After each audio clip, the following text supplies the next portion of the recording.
तनख्वाह या आपकी पेंशन रहती है उसको लेकर बहुत दिनों से कुछ डिमांड चल रही थी उनकी, तो उस पर क्या फैसला हुआ वक्फ बोर्ड का? इमाम का और मौज़म का जो इशू था 2015 से बोर्ड के सामने पेंडिंग था, लेकिन कुछ फाइनेंशियल वजूहत की वजह से बोर्ड के पास में जो फंड की कमी के एतबार कमी होने की वजह से इश्यूज बड़े दिनों से पेंडिंग था। जब मैं वक्फ बोर्ड का मेंबर बना तो मेरे सामने ये इशू यहाँ के इमाम और मौज़म वगैरह आके मेरे सामने उन्होंने मेमोरेंडम वगैरह दिए, तो उसका मैंने बोर्ड में रखा प्रपोजल। सीओ साहब से, चेयरमैन साहब से गुजारिश करा कि भाई ये इमाम और मौज़म के लिए बहुत ज़रूरी है, क्योंकि आज हमारा माशरा मस्जिद से ही जुड़े हुआ है। तो बेचारे इमाम लोग को कोई दूसरी सोर्स ऑफ इनकम वगैरह नहीं होती। बोर्ड में रखा मैंने, जिसके अंदर सीओ साहब का, चेयरमैन साहब का ये बोलना था कि भाई आज थोड़ा सा फंड का इशू है, अपन अगली बोर्ड मीटिंग में इसको फाइनल करते हैं। लेकिन सारे बोर्ड मेंबर्स ने बोला कि भाई अपन दूसरे अखराजात को कम करते हैं और अपन इसको ये इमाम का और मौज़म का जो मसला है इसको पहले हल करते हैं बोल के।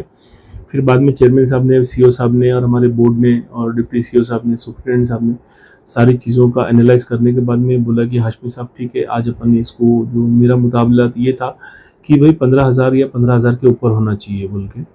तो बोर्ड ने ऐसा डिसाइड किया कि भाई आज 15,000 तो नहीं देते, आज हम इसको 12,500 रुपये इमाम के लिए करते और जो 6,000 रुपये मौज़म के लिए थे वो 1,000 रुपये करते, और बाकी जो दूसरे स्टाफ है मस्जिद का उसके अंदर हमने एक 25% का इजाफा किए। तो अल्हम्दुलिल्लाह कि बोर्ड की, चेयरमैन की और दूसरे स्टाफ की मेहनतों की वजह से आज इमाम का मसला हल हुआ। इंशाल्लाह ये महीने से उनको जो जिसको 10,000 रुपये मिलते थे आज उनको 12,500 रुपये मिलेंगे, और जिनको 6,000 रुपये मिलते थे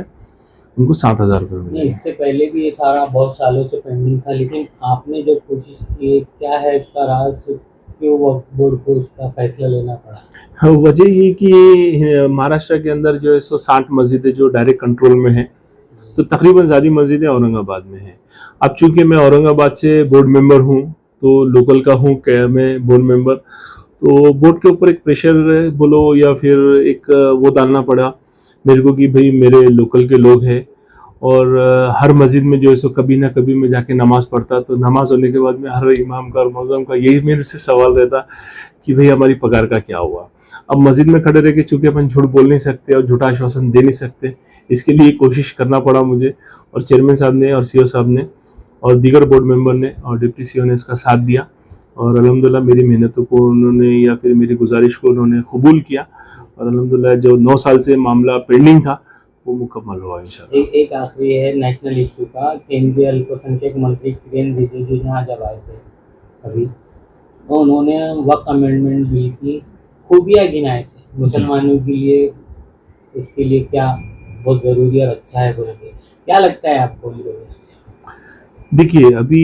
ये जो किरण रिजू साहब जब आए थे, तो अल्हम्दुलिल्लाह अल्लाह का एहसान रहा कि वो मेरे साथ में थे दिन भर, हमने लंच भी किया और डिनर भी साथ में किए। तो उनका यही बोलना था कि भाई जो वक्फ अमेंडमेंट बिल है ये मुसलमानों के हित में है। तो हमारा ये बोलना था उनको कि हमने बहुत सारे सजेशंस दिए कि भाई आप अमेंडमेंट लेके आ रहे, हमको कोई उससे परेशानी नहीं है, लेकिन हमारी भी कुछ चीज़ें हैं वो अमेंडमेंट के अंदर, जो आपका प्रपोज अमेंडमेंट है वो अमेंडमेंट में हमारी जो सजेशंस है उसको मानते हुए आप वो अमेंडमेंट, नया कोई अमेंडमेंट बिल तैयार करो, या दोनों हमारी जो प्रपोजल है हमारा या सजेशन है और आपका जो प्रपोज अमेंडमेंट बिल है वो दोनों को मैच करके या दोनों को मिक्स करके एक नया बिल पेश करो जो समाज के अंदर जो सो एक नैरेटिव है या लोगों के अंदर एक भ्रम है कि ये नुकसानदेह है, तो वो दोनों का बिल बनाने के बाद में जो बिल बनेगा तो इंशाल्लाह वो चीज़ों, लोगों का भ्रम भी और एक खौफ जो लोगों के दिल में हुआ है वो दूर हो जाएगा। नया वक्फ बोर्ड का ऑफिस कब देखने को मिलेगा औरंगाबाद में? बहुत सालों से चल रहा है, वो निधि भी आ रही है, वो कहीं खर्च नहीं हो रही है, ऐसा भी सुनने में आ रहा है। कुछ जगह का मसला है, आप कभी हम खास मैदान में बोलते हैं या कभी और करें, जगह ढूंढ रहे हैं या अभी फैसला ही नहीं हुआ? नहीं, फैसला हो चुका, और मैं जो सो हमारे सत्तार साहब जो माननीय मंत्री हैं हमारे माइनॉरिटी डिपार्टमेंट के, मैं उनका शुक्रगुजार हूँ कि उन्होंने जितनी मेहनत आज तक के इतिहास के अंदर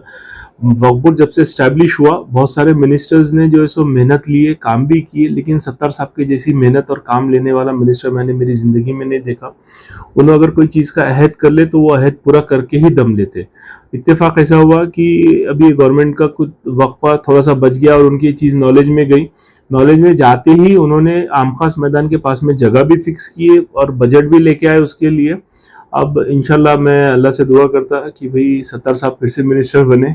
और फिर जो है सो हमारे कामों के लिए, भले गवर्नमेंट किसकी भी हो, मिनिस्टर वो बने लेकिन चाहता हूँ कि वो मिनिस्टर बने और मिनिस्टर बनने के बाद में वो हमारे जो सो आम खास मैदान के पास में जो जगह के ऊपर उन्होंने फंड लेके आए, वो फंड के अंदर इंशाल्लाह अगर उन्होंने मिनिस्टर बने तो 6 महीने के अंदर आपको ऑफिस वहाँ पे खड़े हुआ मिलेगा। बिस्मिल्लाहिर्रहमानिर्रहीम। अल्हम्दुलिल्लाह, आज जो है वक्फ बोर्ड से मुताल्लिक़ जमाम तकरीबन आइम्मा मसाजिद हैं और मुअज़्ज़िन हैं और दीगर जो खुद्दाम हैं, इन सब लोगों ने मिलकर हाशमी साहब का इस्तकबाल किया है, इसलिए कि वक्फ बोर्ड के जो आइम्मा और मुअज़्ज़िनीन और दीगर खुद्दाम हैं, ये बहुत ज़माने से अपनी तनख्वाहों में इजाफे के सिलसिले में कोशिश कर रहे थे। 12 कोशिशें हुई हैं और जो है बाकायदा जो मुलाकातें की गई, लेकिन अभी तक कोई उसके ऊपर फैसला नहीं हो सका था, क्योंकि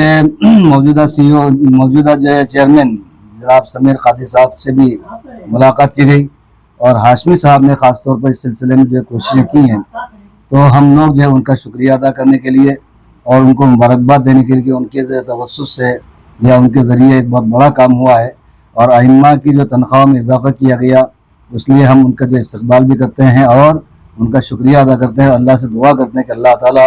इनको मज़ीद जो मुस्तक़बिल में फ्यूचर में अच्छे से अच्छे काम करने, वक्फ बोर्ड की जो है तो ज़्यादा खिदमत करने और औक़ाफ़ की प्रॉपर्टीज़ को बचाने और औक़ाफ़ की प्रॉपर्टीज़ को जो है तो सेव करने के लिए कोशिश करने की अल्लाह ताला इनको तौफ़ीक़ अता फरमाए।